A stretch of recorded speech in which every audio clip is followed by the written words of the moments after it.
বিশ্বনবী জুমার খুতবা দিচ্ছেন, হঠাৎ বিশ্বনবী দেখলেন হাসান আর হুসাইন লাল দুইটা জামা পরে জুমার মসজিদের মধ্যে ঢুকে একবার কাতারের এইদিকে দৌড় মারে, আরেকবার ওইদিকে দৌড় মারে।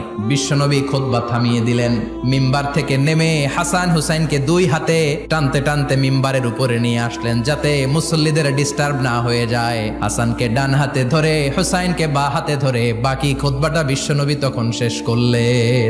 আবার বিশ্বনবী জুমার খুতবা দিতে দাঁড়ালেন, এক সাহাবী এসে বসে বলল, বিশ্বনবী বললেন, কম দাঁড়াও, 2 রাকাত পড়ছো?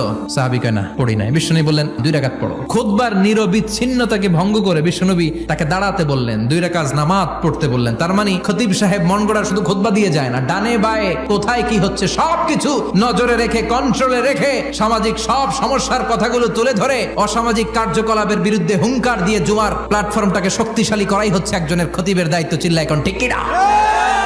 এ কাজই করেছেন বিশ্বনবী 500টা খুতবায়।